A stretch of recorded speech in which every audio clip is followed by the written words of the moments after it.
close your eyes and just put out the tip of your tongue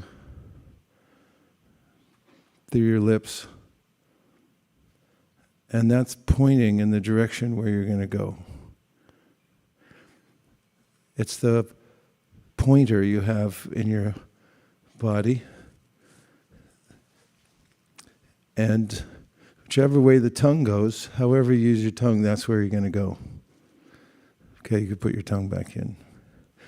Just realize that your tongue is a pointer. It's shaped like a pointer. It's going to point you in the direction that you're going in your life. And if you ask yourself, well, what's going to happen? Where am I going to go? Then all you have to do is consult your tongue and say, what are you doing right now? And there's a consensus amongst all the great acharyas that if you engage your tongue in chanting the holy names, then you're going directly to Krishna. Yanti deva vrata devan pitran yanti pratirvrata. Krishna's, you can go any direction you like to go. If you talk about demigods, you're going to go to the demigods. If you talk about movie stars, you're going to go to the movies. And if you talk about Krishna, you're going to go to Krishna. So the Padma Purana says, Atashi Krishna namadi na bhaved grayam indriye sevan mukhi jivado swayam eva spratyada. That's the determining factor in your life is your tongue.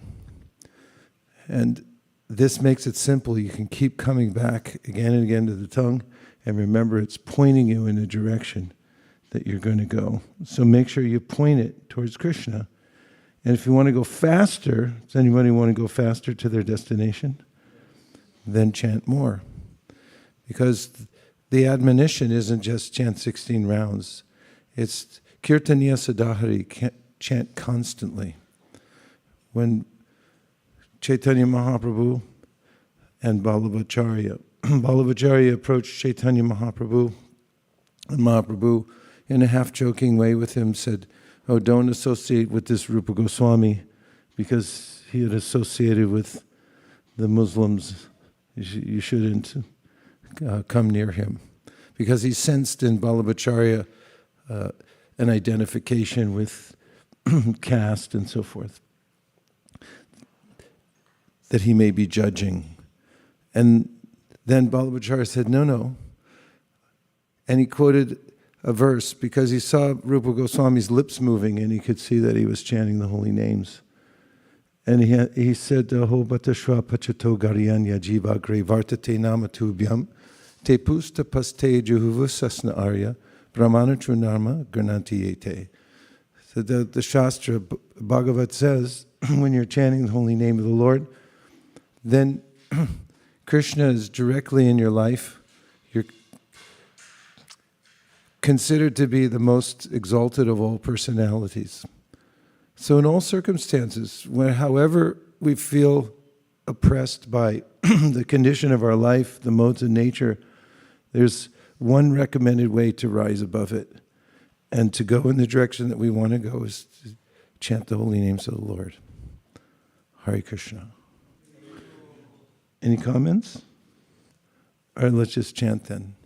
Jai Shri Krishna Chaitanya Prabhu Nityananda Shri Advaita Gadadhara. Hare Krishna.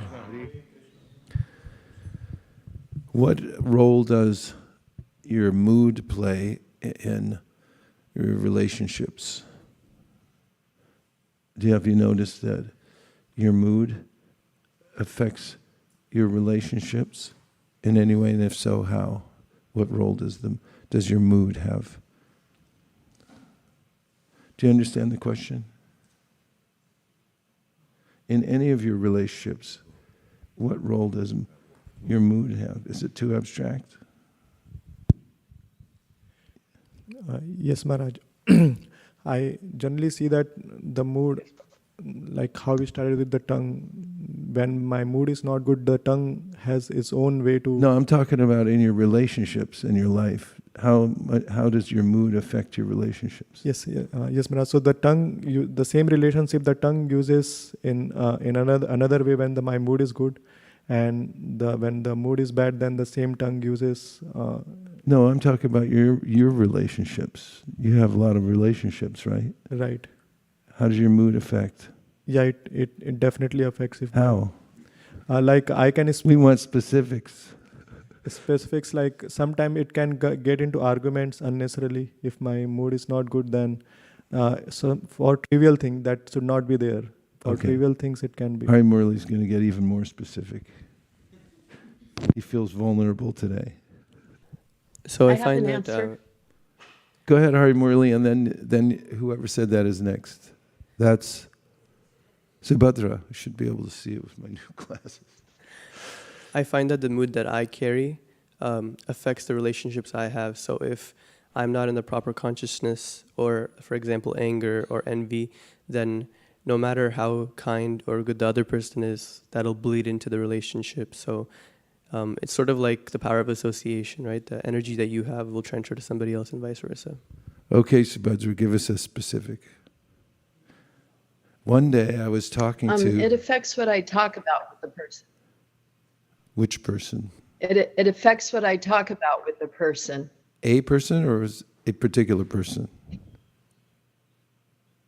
With anyone that I'm with, whatever mood I'm in, I express feelings about it or thoughts about it. So it affects what we're discussing.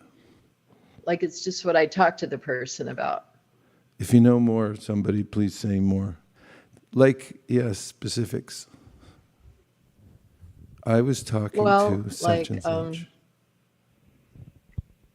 Okay.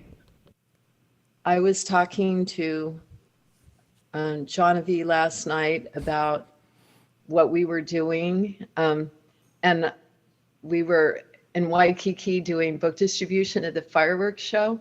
And I was excited because we found a way to approach people. And so I was excited and I was discussing how nice the people were and receptive and what we were saying. So it affected what we were talking about, like our mood. Thank you. Specifics from Subhadra. Go ahead, Madhuri. Hare Krishna. This week, my roommates and I got into an argument, or 6 of my roommates, because we almost got scammed by a housing person that we were going to house with for next year. And so that impacted my mood very heavily and impacted the way I interacted with my roommates. And I tended to distance myself and not speak to them or give them the silent treatment. So I think my mood heavily impacts the way I interact. If I'm upset or if I'm going through something, I tend to distance myself. Whereas if I'm happy, I will be really talkative and make an effort with my relationships. Thank you. So we're getting to this point. Dhanavari. Hare Krishna, Guru Maharaj, please accept my humble obeisances. All glories to Srila Prabhupada. A few days ago, my niece's father-in-law passed away, and I knew him good enough to affect my mood. They are in India, and my daughter asked me that, why are you upset? Why your mood, even though you don't know that person, why is your mood change, and why are you kind of upset or morose? And what I was thinking, my mood, I was just realizing that I told her that anybody's death, it affects us, because even though we don't know them very well or about that. And also when you, Maharaj, told one of your disciple passed away recently and in New Talawan, and I was also thinking that my mood affected again, that any time my body can go, and I need to be serious, and I have to be upset in a way that I can do my sadhana very well, or I have to remember that. So my mood kind of change, and I want to be in that mood so I can chant better and do my sadhana better. Thank you very much. Thank you. Hare Krishna. Okay, so obviously I'm trying to come to a point. Chaitanya Mahaprabhu says, yes, Prabhu. Thank you, Maharaj. When I'm talking to my mother or my wife or son, when my mood is good, I bring the best in them. But when my mood is not good, I bring the worst in them. Yeah, that's a good precursor to this whole point that Chaitanya Mahaprabhu mentions, that our mood has to be correct in order to chant perfectly. And the quintessential mood that he mentions is that you feel very humble, undeserving, offering respect to everybody else, but not taking it back, not thinking, where's my respect, where's mine going to come from? And he said in that mood, then one can chant constantly. And there's another mood that Prabhupada mentions in his famous talk about chanting Hare Krishna, and he said that you should chant in the mood of a baby. And he says this Hare comes from Mother Hara. Hara is our eternal mother, Srimati Radharani. And when I was flying back from Atlanta, there was a family that had a baby. And I was just noticing, I was thinking about the mood of the baby, which was just be there with the parents, be dependent. The baby didn't pay for the ticket. Didn't see any credit cards coming out of the crib. And also, the parents had all the paraphernalia for the baby, and there's a lot. Especially nowadays, there's some supersonic traveling crib they bring with it, wheels on, and it folds up, and it gets put down, and then they have backpacks full of stuff. They have these bottles and bibs and everything you need for a little baby, which is a lot. And I just noticed that the baby just took a dependent mood and went with the parents. The parents took care of everything, sat in the seat. Parents arranged, sit on my lap. Everything's good. And there's a way in which this mood that I don't have anything, Krishna. I don't have any way of protecting myself. I'm completely dependent on you. That mood of crying like a baby and just, please take care of me. This is the mood that Srila Prabhupada says invokes the mercy of the Lord. So mood is important, and we can remember when we're interacting with other people, we can notice how much it affects.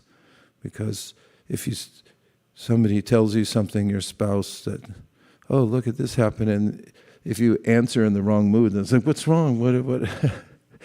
You didn't appreciate it? You can tell. So it's a